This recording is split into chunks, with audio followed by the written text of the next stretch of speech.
day that the Lord has made. And He has made me. Amen. God is good, people. And I want to thank the fellas once again, my sister, Auntie Sheila.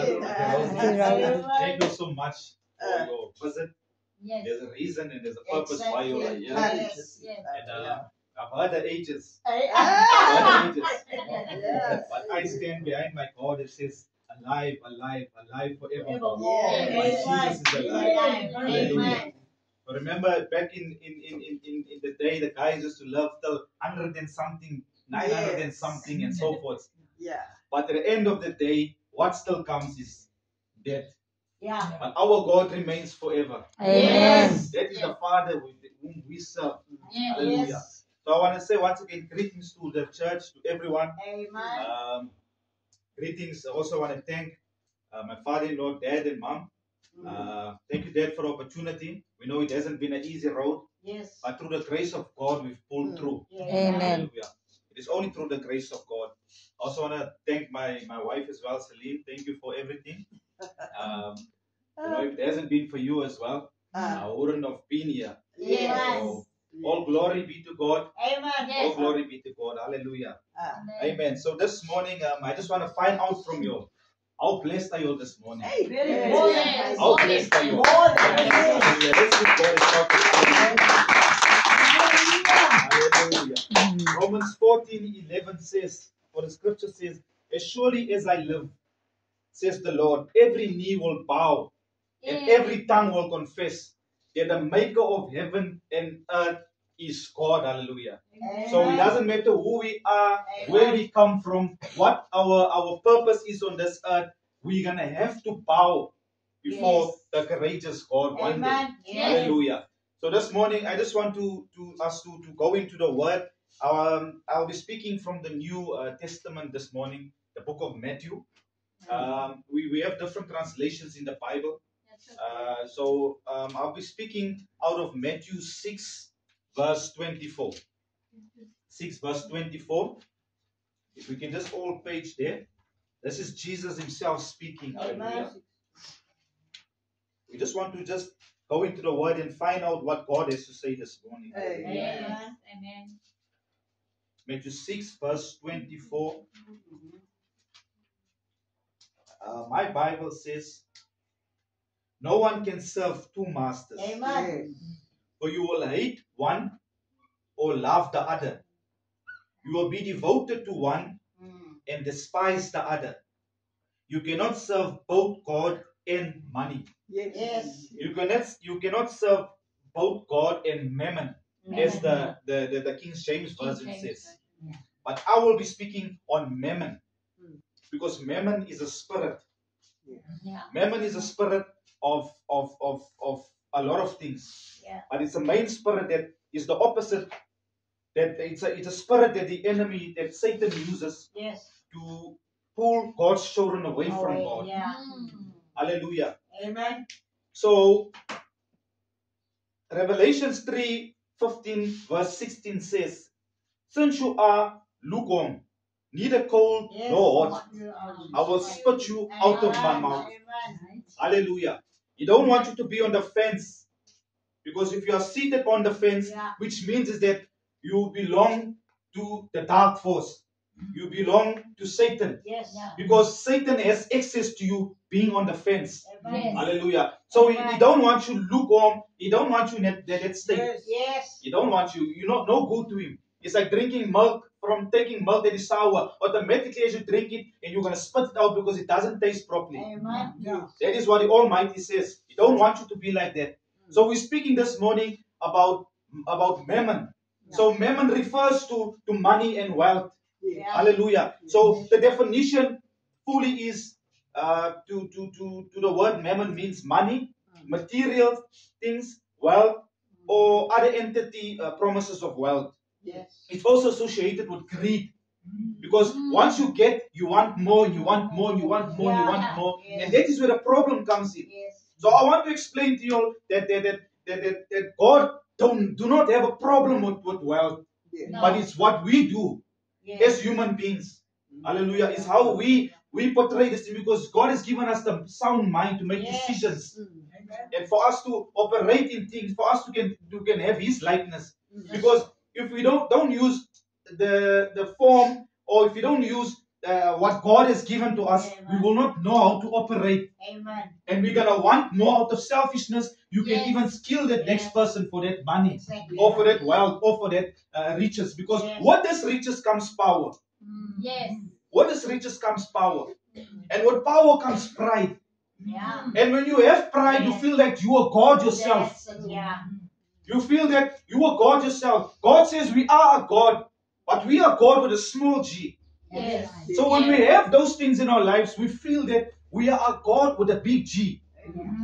That nothing can separate us. That we are unstoppable. That we are invincible. That we feel that we own the earth. But we do not know that our Father has created this. Amen. He's created the heaven and earth. He's created each and every star we see there. Amen. Everything comes from Him, in which we know. But we feel, well, this, even if it's R1,000,000, even if it's Donald Trump that owns a 1 billion rand in wealth, we feel that we can just take over.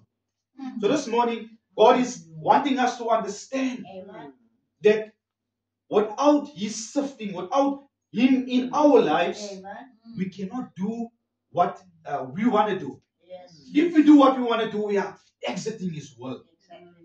Hallelujah. So mammon in Hebrew means money. The word was adopted to mean wealth. That is the proper meaning. So the word mammon is used 4 times in the Bible. From Jesus has used this word in several occasions. And the reason why it's emphasized on the word mammon is because, remember, in the New Testament, Jesus does a lot of parables which relates to our daily walk. So He's doing this for people to understand, because He knows the end from the beginning. Exactly. He knows what we're going to become. You see, when men become too clever, that is when God comes in. Because if we look back in Exodus, what has happened? When men try to build in Babel, when they tried to build this tower, what has happened there? They thought God knew that they'll get nowhere. You can have the world's best money, but how can you think that you can enter heaven? Or how can you think on earth that you got a wealth you can enter into heaven? Isn't that foolishness? So sometimes God sees the foolishness that we put ourselves in, and we in our minds, in our own carnal minds, think that it means the world to us, but God sees that where we're moving to in that time. So God wants the best in us. God wants us to prosper. Yes. But you see, sometimes we find children of God bringing the word, speaking about prosper, but they bring it and excluding God from this thing of prospering. Because the Bible speaks of as your soul prospers, so will you prosper. Yes. Amen. So that means is like the same with Jesus. You can't skip Jesus and go to God. You have to come through through Him to get to the Father. So now people wants to hit a shortcut and go straight into wealth and say that is of God, but they're forgetting the true Creator which stands behind it. Yeah. If you take a cup and you put a sieve here and you put something on top and you sieve it out, there's things that's going to stay behind Yes. here. Yeah. And the rest will flow in there. So God is not saying that He don't want us to prosper, not to have anything. People must understand the concept. We are born for destiny. Yes. We are born for greatness. Amen. But God is saying that the shifting of the sieve basically is what He removes on top. Amen. It's those things that do not need to go in there. Amen. The wealth can go in there, but it will be through the sifting of God. Yes. Amen. Hallelujah. Amen. That is through the sifting of God. And that means what direction? If we look at ourselves, I just want to show you an illustration. If you look at ourselves, this is the 20 rand. And I'm putting it there for us to understand. That money there is dead. That money there has no life in it. Yeah. There's nothing in that money there. But it's for us, the person that comes and pick up this money here. What does he do with this money? I'm a child of God. I know this can go for somebody in the street to go buy a loaf of bread. You see. Yes. The next person could pick this up, and this could be his contribution to the packet of drugs that he needs. Yeah. You'll understand the power of having God behind getting wealth, Yes. getting riches. You know, people get the concept wrong. Yeah. Hallelujah. Yes. So money is good, the Bible insists, because work is good. The problem is what people don't understand. If you're looking at the verse in 1 Timothy 6:10 that says, "For the love of money is the root of all evil." Hallelujah. And we us that love money, that love chasing money, we find this, we take this out of context and we say, but the Bible says, and we remove the word love there. And we say, for money is the root of all evil. It is not money. Money is a dead thing that we control. Us as people. We can choose to do good with that money. We can choose to extend God's kingdom. We can choose to help those people out there, even if nothing comes to their life. But those people will see that there's a God, because there's people that care. We are children of God, but we are only pocket full. We only care for our own natures. We only care for our own desires. Our pockets can get to the top, but we just tell that person out there that Jesus loves you, but we do not emphasize the practice of what God says. When I give you wealth, share it out, give out. Not recklessly. He's given you the knowledge, the power to give that money out, but in a form of consulting with Him. Hallelujah. So the Bible explains, look in the book of Timothy. Timothy was basically, Timothy knew, he wrote this, Paul wrote this scripture, he wrote this book to Timothy. Timothy was a young boy, which comes from, which had his mother Eunice and his grandmother, which taught him the Old Testament. So when Timothy came into the New Testament, Timothy he had already the knowledge, because he was grounded. Yes. His mother Eunice and his grandmother was basically, his father was a Greek, but they were Jews. But they taught him the structure. They taught him the basics, the whole depth of the Old Testament. Amen. So when he came to the New Testament, you understood what needed, what was required. You see, sometimes us as young believers, even, we need to sometimes go to the old and take from them to make our structure, to make our foundation solid. Hallelujah. Yes. Our foundation is important, and the elders has that foundation for Amen. us.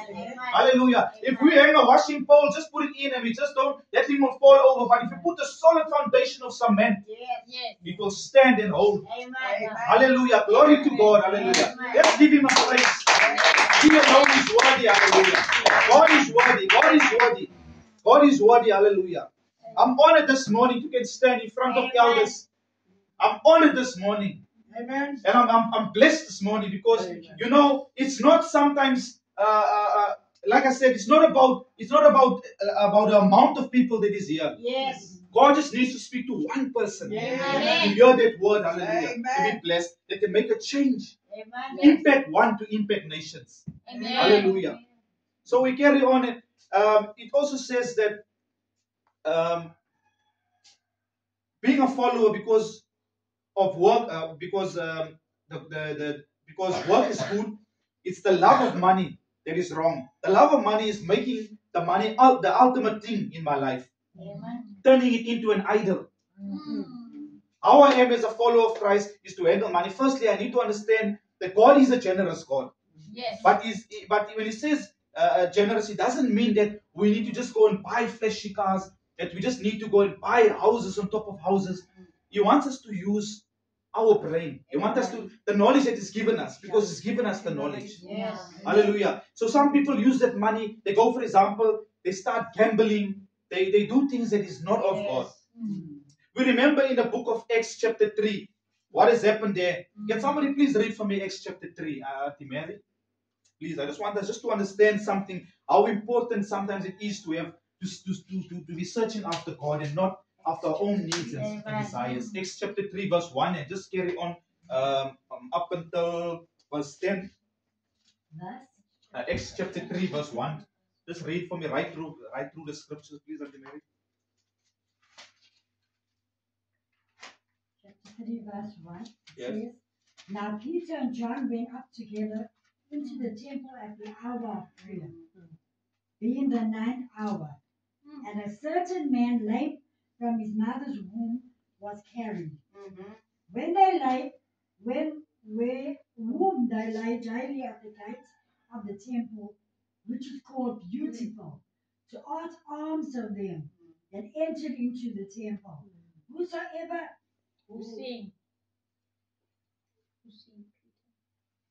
who, seeing Peter and John about to go into the temple, asked an alms.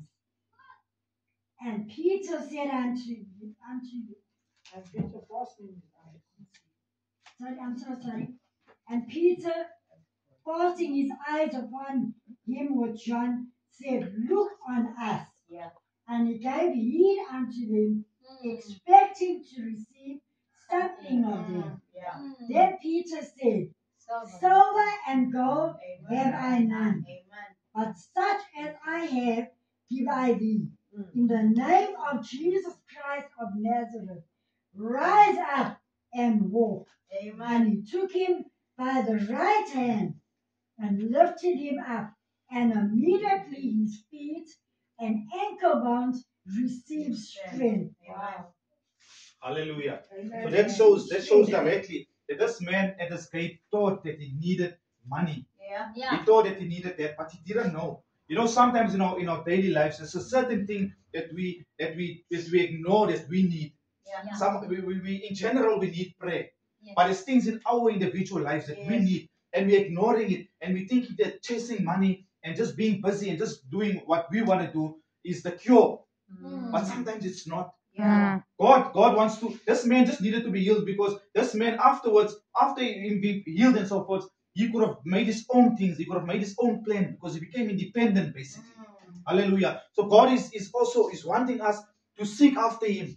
Yeah. He wants us to thirst after Him so that Amen. He can give us the desires of our hearts. Amen. He says, trust in the Lord with all your heart and lean not on your own understanding. Hallelujah. For He will direct our paths. Yes. Amen. Hallelujah. Mark 8 verse 38 to 34 to 38 says that for what shall it profit a man if he shall gain the world And lose lose his his soul? Amen. Hallelujah. So the scripture speaks for us to understand one thing is that we are nothing without God. Yes. Whatever we gain on this earth, Amen. I see people in this earth, their lives are so gone.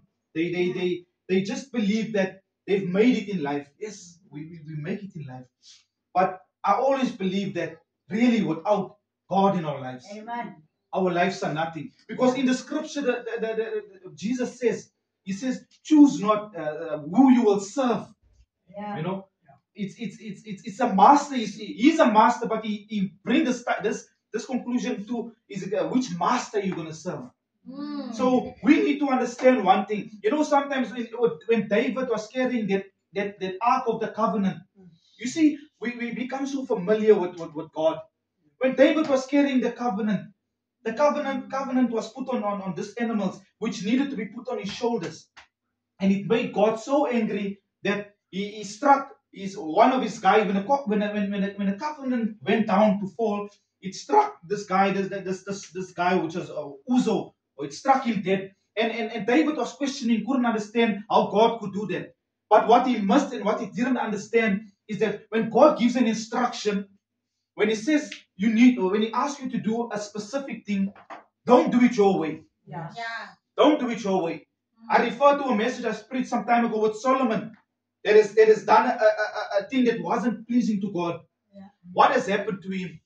You know, God asks that we just stay obedient to what He says. Amen. Because He's not saying to us that serve me only. He's giving us that free will and that thing in life, that option in life. Exactly.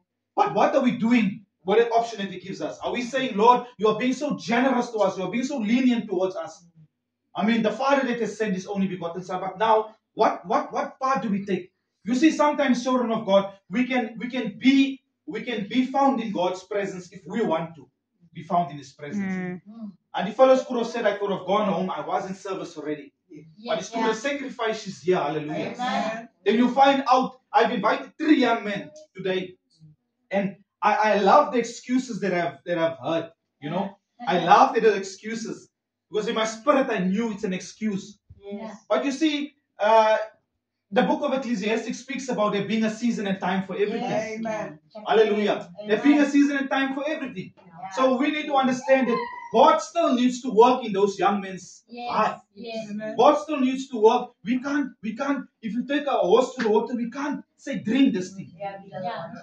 All that we need to do as Christians is just carry on planting that seed, watering it. That is when it grows. Hallelujah. So Abraham had wealth through God. Isaac had wealth through God. Amen. David had wealth through God. Amen. Job had wealth through God. Yes. Those are just men like us. Yes. Those are just men that is also faulted and failed, but they put themselves aside Yes. and they've turned their lives around and they've served God and allowed the wealth to come from Him. Amen. Hallelujah. They've allowed the wealth to come from Him. So, Church of God, let us stop chasing material things. Yeah. Let us stop chasing money. We all need money to survive. Amen. God is not saying that we should not have, but He's asking, let us get it through Him.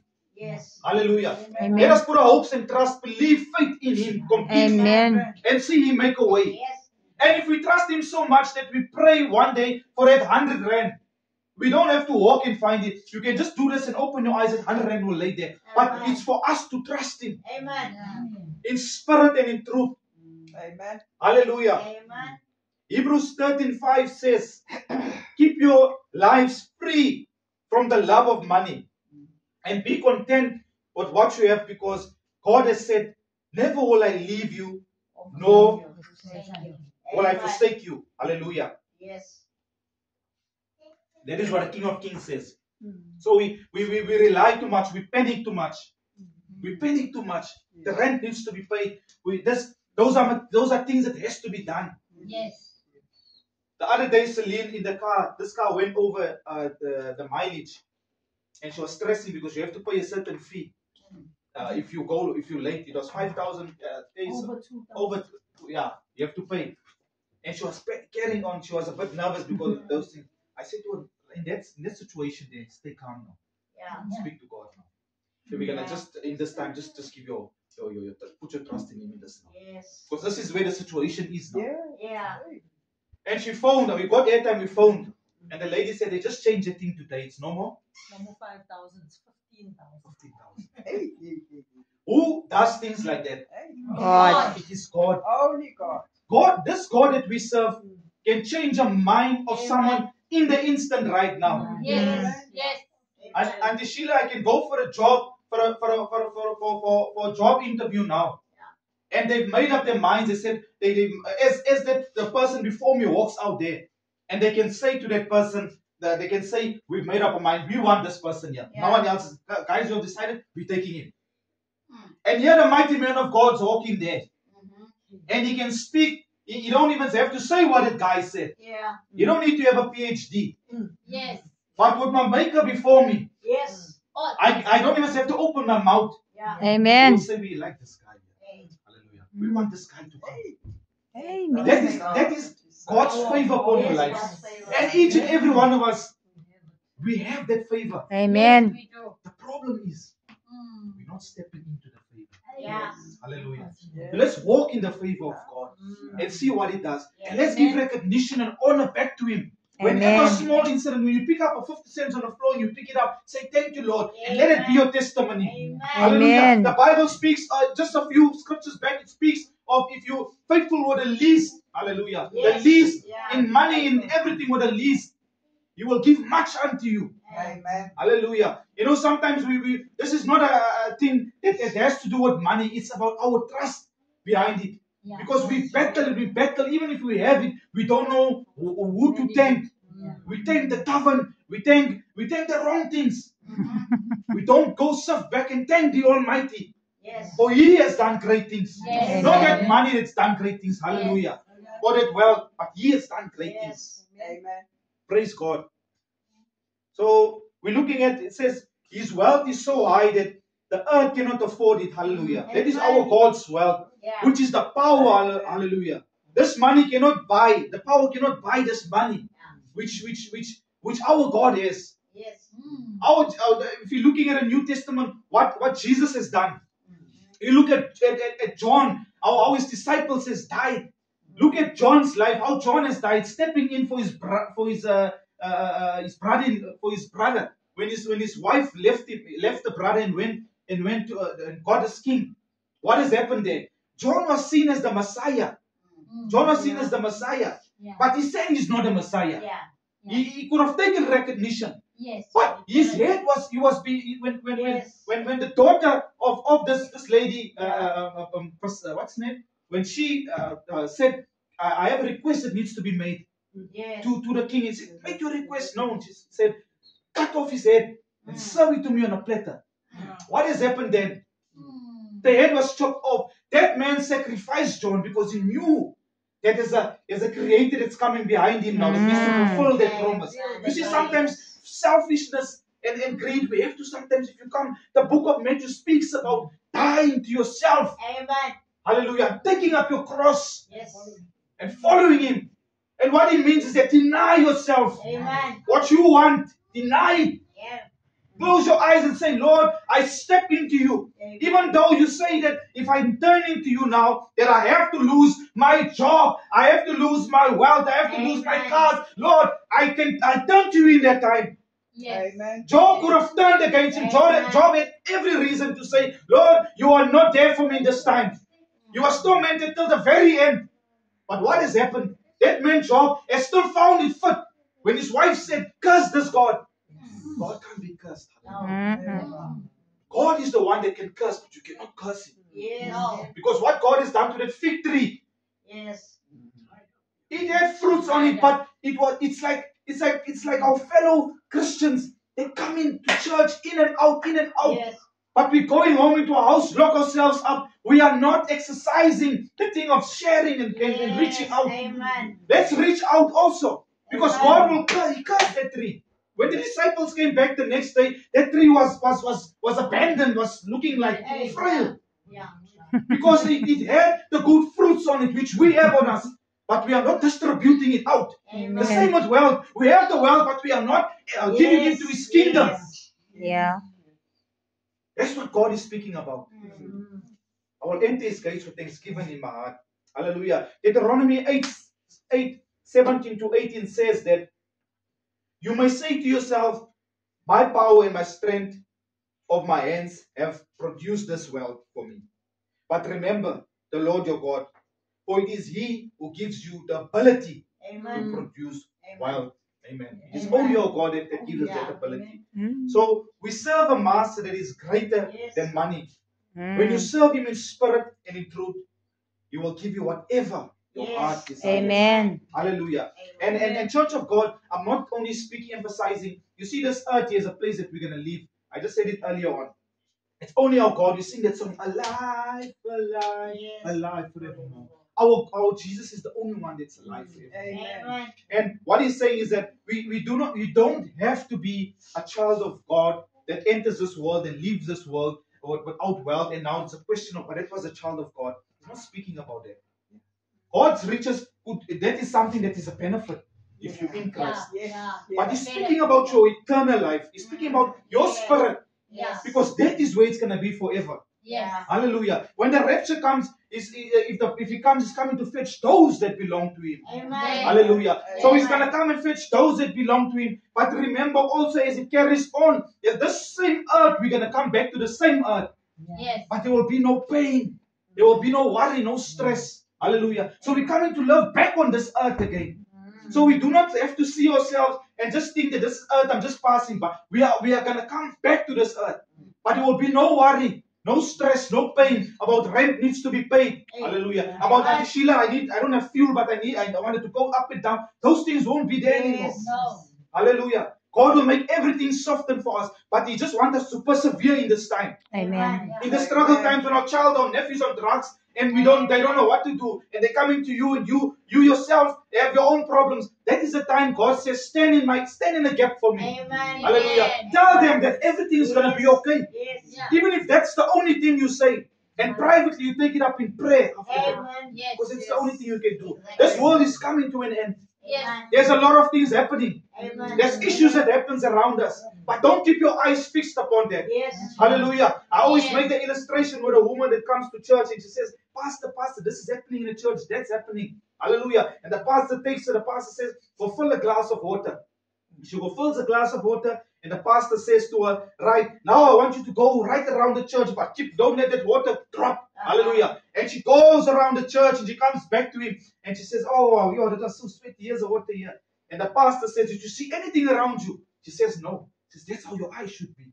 Yeah. Focus upon the Creator. Yes. Yes. That is what we should do. Don't leave the others to go astray. Yeah.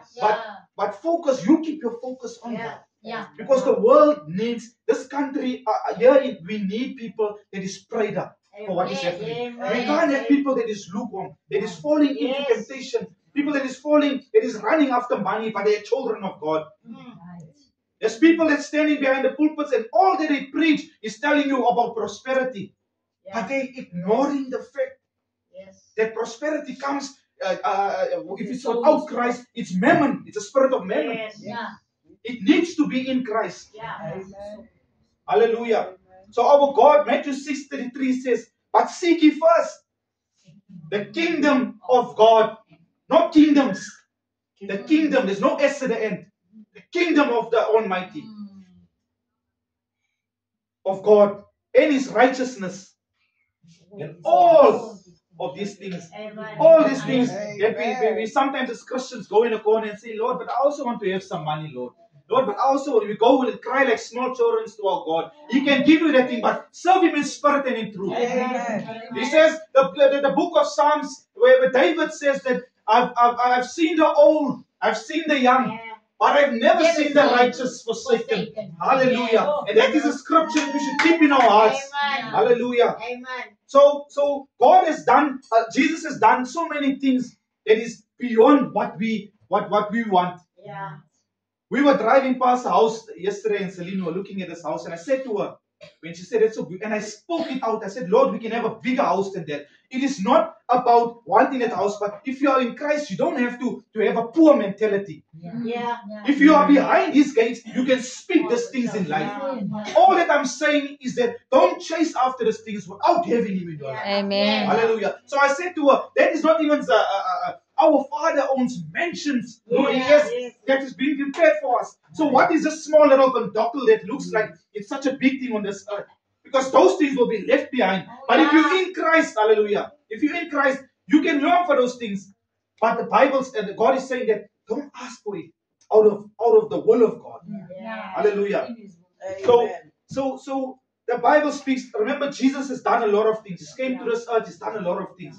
The man that needed to be that was so sick, and his friends, hallelujah, and they've taken him up. They wanted to go through the roof in, hallelujah. And that man was healed through his friends, hallelujah. It's their faith that has made that man be healed. So Amen. it's also who we associate ourselves with. Amen. And Yes. fellas was speaking earlier about Celine, and they were saying, she was speaking about a friendship. It's very important that you associate yourself with people that's going to be of righteous standards. Amen. Our God, we are not perfect children of God. But Yes. remember, if we represent Christ, we wouldn't want to be seen from the outside to say that we are only talkers. God, the Bible speaks about being doers of His word. Amen. Hallelujah. So let us not sit in a circle and start speaking about that and speak about no, it's not what God wants. God wants us to be focused on Him. Yes. Hallelujah. Amen.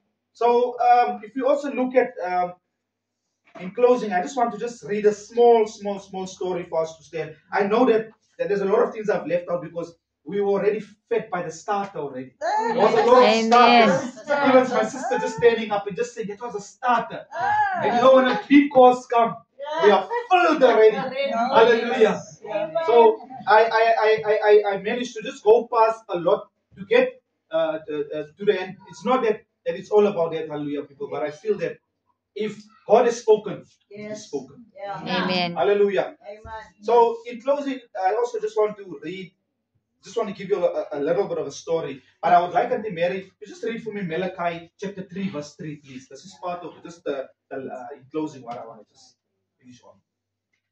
I know everybody now, they full. Amen. Amen. Everybody's full. Chapter 3, verse 3. Malachi chapter 3. 3, verse 3. I just wanted to read it. verse 3. And you shall sit as a refiner and purifier of silver. And you shall purify the sons of Levi, and purge them as gold and silver, that they may offer unto the Lord an offering in righteousness. Hallelujah. Amen. Have you heard that scripture, children of God? Eh? Hallelujah. So let me just give in closing. Okay, I'm gonna read, so it's not gonna come across. I'm gonna read, so yeah, it won't come across as a story should be told. All right. So there was a group of women doing a study of the book of Malachi in the Old Testament, and they came upon the scripture which was just read now, and they were puzzled. They were puzzled by this.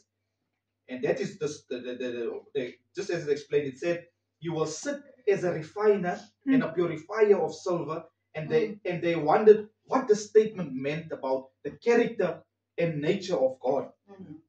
So one of the women offered to investigate the process of refining silver, and then get back to them at the next Bible study. So that week the woman called up a silversmith, the one that works with silver. Yes.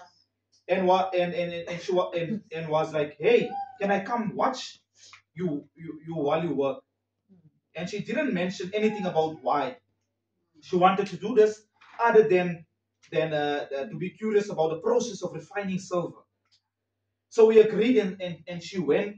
And as she watched him, he held a piece of silver over the fire and let it heat up. And he explained the refining.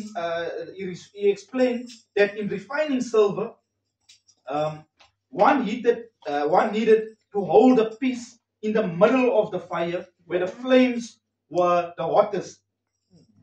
As to it burns, it burns all the impurities away.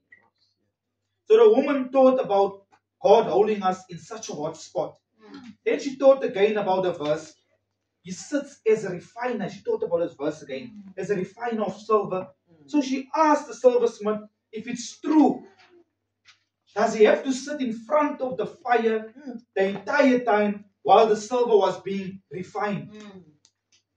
He said yes, and he went to explain to her that not only did he have to sit there, but he had to keep every close eye on the silver. Amen. Because if it was left for a moment too long, then it would be damaged. The woman was silent for a moment. And then she asked, how do you know when the silver is fully refined? He smiled. And he said, that's easy. It's when I see my image in it. Hallelujah. Amen. That says it all. That God sits and watches us. We are the apple of his eyes. Amen. When he watches us and he molds us and shapes us into that form, that comes with our obedience and everything to him as well. Yes. Amen. When you lift up a mirror, Yeah. who do you see? You see yourself. Yes. And if God sees, if God sees, if it's an image that's lifted up in God's and the reflection in, which means is that God sees that we one and the same. Yeah. We are the image of God. He Yes. sees us. Yes. So we don't need to stress anymore, Church of God. We don't need to worry about anything. All that we need to worry about is serving Him in spirit and in truth. Amen. All other things, all small things, that we'll bring it back together. Yes. Bible says. Hallelujah. I would just like to just play as we close. There's a song that was on my heart that I just wanted to play from the speaker, and then after that, after that song finishes, we can close the service. Hallelujah. Are we blessed? Amen. Amen. Amen. Let's give God a clap. Amen. Amen. If we can stand to our feet. Thank you.